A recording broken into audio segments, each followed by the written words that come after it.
Today I did not sit down and construct, prefabricate, put together a homily. Today I am not the quintessential pastor or preacher that's going to stand there and ain't that right? Ain't that right? I'm not doing that because we got too much of that right now.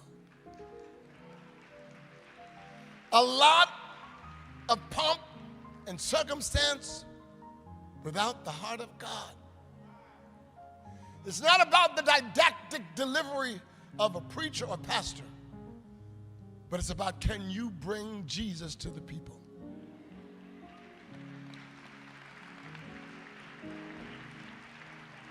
Y'all not hearing me.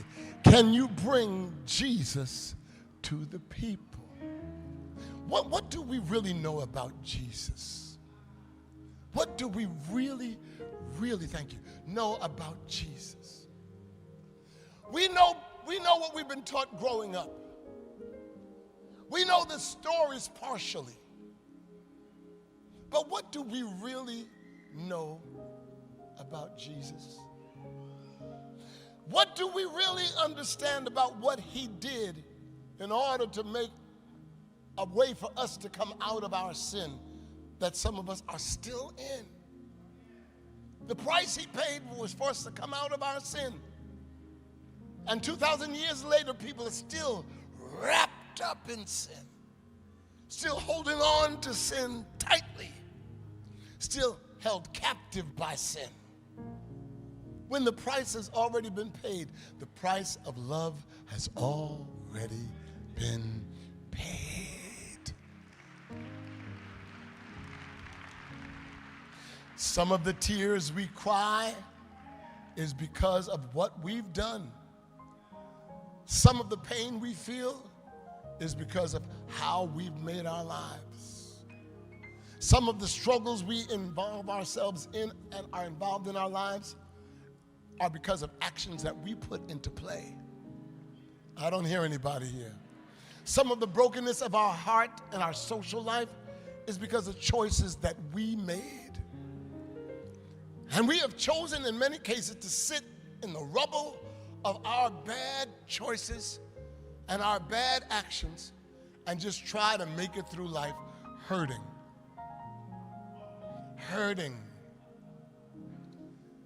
That's not the will of God for us. That's not what he died for. The reason why,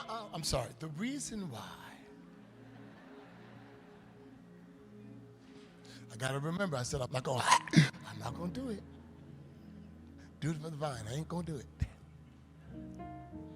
The reason why Jesus came is because he was in love. Remember what Jesus told Nicodemus? Am I boring you guys up there? Am I boring y'all up there? Remember what Jesus told Nicodemus? He said, Nick, let me tell you something. God so loved. He didn't say God loved the world. He said God so loved. He put emphasis on that love. God so loved the church. I don't hear you. God so loved the Christian. God so loved the faithful. I don't hear anybody here. God so loved the believers. God so loved the saints. God so loved the world. Stop. The world. Think about the world. The bitter, ferocious, wicked, evil, hateful world. The world that is so jacked up. The world that is so absolutely in chaos. The world that kills. The world that hates. The world of racism. The world. God loved the world so much, despite its wickedness, despite its evil, despite its hatred, despite its carnality, despite its ferocity, God loved the world so much that he gave. Come on, those of you that have been to Sunday school, y'all know how this go. Now, I know you ain't been to church in 364 days, but you know how this go. He so loved the world that he gave his only begotten Son, that whosoever, stop, let me stop there. Can I put a pin right there? Whosoever. Do you know what whosoever means? It don't mean the people dressed in white. It don't mean the Negro sitting up in there dressed in white, and Spanish people and white people. It don't mean us that put on the facade, because like I said, anybody can put on white. But it's not about putting on white, it's about living right. Oh, that's poor, that's weak, that's weak. That's weak, y'all, that's weak. That's weak, y'all, that's weak. That's weak, man. Everybody put on white ain't right. Amen. That whosoever, do you realize whosoever means anybody? No, y'all gonna get mad at me for saying this. Whosoever means anybody. Now, the reason why the church has gotten a bad rap, is because we started putting qualifications. Now, if you're doing this, oh, that's a shame. If you're living like that, oh my God, that's a shame. If you come in smelling like that, oh my God.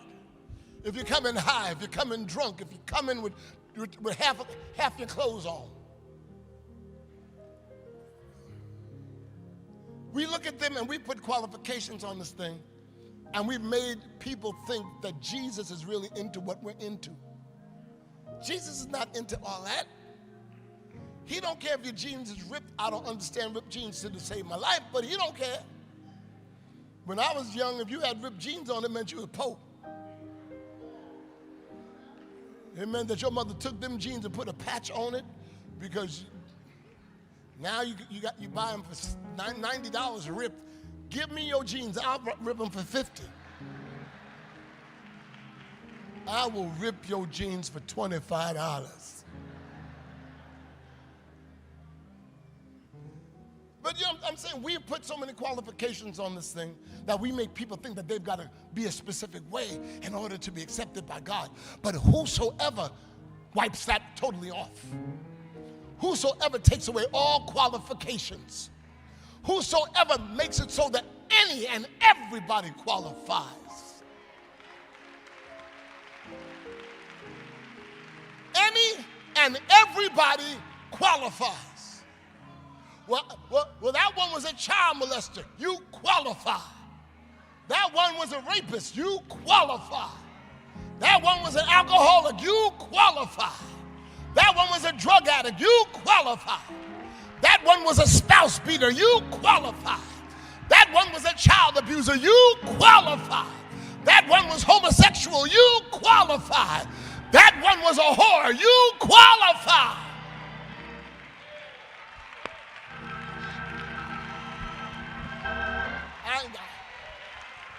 That one was a liar. You qualify. That one was a cheater. You qualify. Am I making sense to you right here? That one was a gossip. You qualify. There are no limitations on the love of God. He wants us just as we are. Do you think Jesus came down and suffered so much just for limitations? He came from heaven, wrapped himself up, now get this, wrapped himself up in a sperm. Wrapped himself up in a sperm. Holy Spirit brought him down, put him inside of the egg of a woman, a teenage girl. by the name of Mary. He gestated in the belly for 9 months so he could become legitimately human. Hallelujah. Give me 5 more minutes. Give 5 more minutes. He gestated in the belly of a young virgin. Girl, never been touched by a man. Never touched by a man. Virgin and gestated in the womb to take on flesh. He's born. He's born. And he's not born like everybody else is born. He's born in a manger. Now, for us New Yorkers, we don't know. New Yorkers don't know what a manger really is. No, we don't. We don't know what a manger is. What is that? A manger of a store? He's a manager? What is a manger?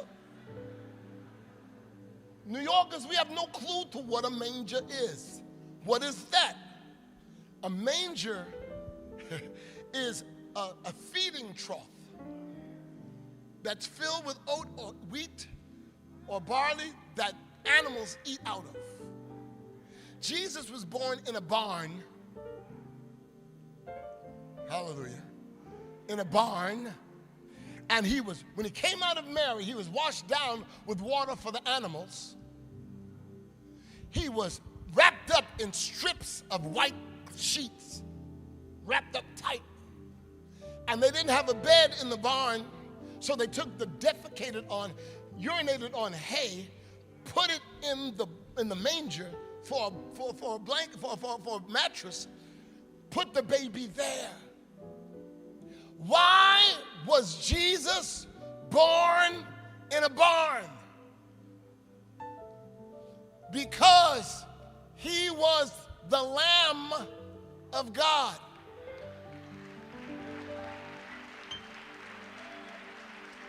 Y'all not getting this. He was born to take away the sins of the world. He was going to sacrifice himself to take away our sin so we wouldn't have to still be doing what we do. So we don't have to still be vaping and smoking herb and cigarettes and drinking ourselves into a tizzy and cussing like we ain't got no sense and running buck wild. Ain't you tired of laying around with everybody? It's time to make some choices. I know y'all didn't expect a pastor to be talking like this. Aren't you tired of running that route? Aren't you tired of that circle, that cycle? Aren't you tired of being around people that keep you jacked up? Aren't you tired of waking up in the morning feeling like there's something missing? Aren't you tired of looking at your life and saying, I could have been better, I should have been more? There is better, there is more. And it's in the very thing that you turned away from, and that is Jesus. Do I have a witness here? I got to end right now, but I want you to know everybody in this room is an ex-something. Oh, y'all sitting up here. White don't mean that you didn't do it. It means that you got out of it, but you still did it. Everybody here is an ex-something. Everybody here did what others have done and are doing. Everybody here is an ex-somebody. There's an ex-liar here. There's an ex-addict here. I don't hear anybody here. When I call your ex, you need to raise your hand and say, thank you, Jesus, I'm out. There's an ex-alcoholic here. There's an ex-liar here. There's an ex-domestic violence person here. There's an ex-abuser here. There's an ex-abused here. There's an ex-drug addict here. I didn't call your thing yet. There's an ex-whore here. There's an ex-whoremonger here. I don't hear nobody. Oh yeah, there's a man. I'm standing up because I'm just about almost all those exes I just called. I'm there, but I want you to know that the reason why I can stand up and declare that Jesus Christ is love is because he took me as I was.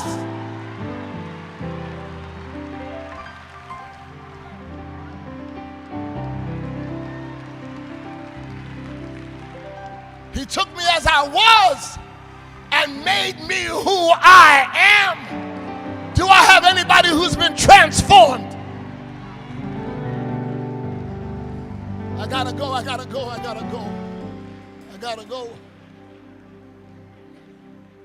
So we rented out Hofstra so that we could get Over 2,000 people in here. We rented this place out, and we called people no matter who they were, no matter where they were from. Because with God, he's not like religion. God looks at you and says, I love you. And we sit back and say, I don't know why Jesus loved me. I don't know why he cared.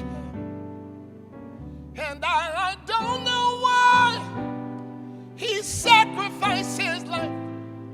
Oh, but I'm glad. So glad. Woo. If it had not been for the love of Jesus Christ, we would all still be in sin. But the love of God is so much greater than sin. It's so great that we don't have to even, when we got saved, how many are born again? Raise your hand, wave it. You know that you're saved and you ain't playing games. When we came out of our sin, this love was so great that we ain't been back. And we're not going back. That's real love. That's real love that makes you say, oh, I ain't never going back to that. Yo, shorty, I ain't never going back to that. Yo, we going out, I ain't never going back to that.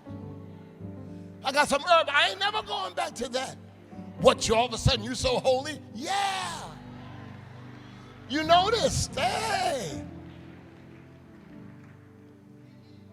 Are you hearing me?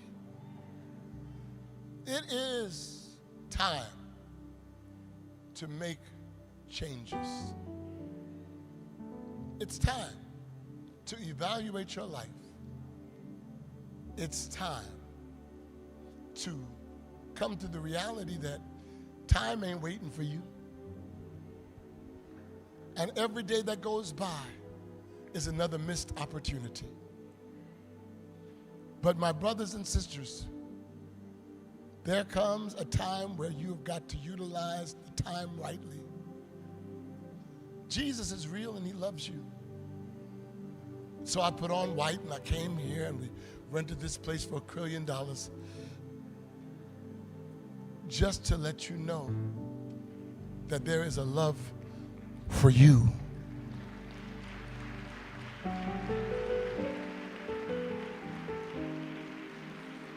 Now, if I asked everybody in this room, they'd be the first one to tell me, I believe in Jesus. I believe there's God. I know there's God. I talk to the man upstairs all the time. The man upstairs, he's in the apartment over your head. That's not Jesus. You really need to know who Jesus is. I pray all the time. What are you praying? Who do you pray to? And if you pray, why do you still stay in sin? I'm finished. I told you I did it without a hat. I made it.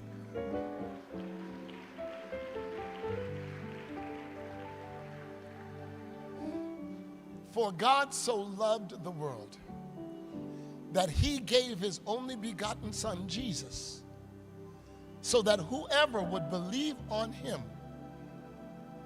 if you believe on him, whosoever believes on him would not perish and have to end up in hell, would not perish and miss the opportunity to live forever with him, and would not perish, but would have everlasting life. So right now, as they're giving me the wrap-up sign, right now, I'm going to do the very thing that we've come here to do. Give you the opportunity to live. To be free from sin, to live in righteousness, to live in the love of Jesus Christ that has all of us wearing white.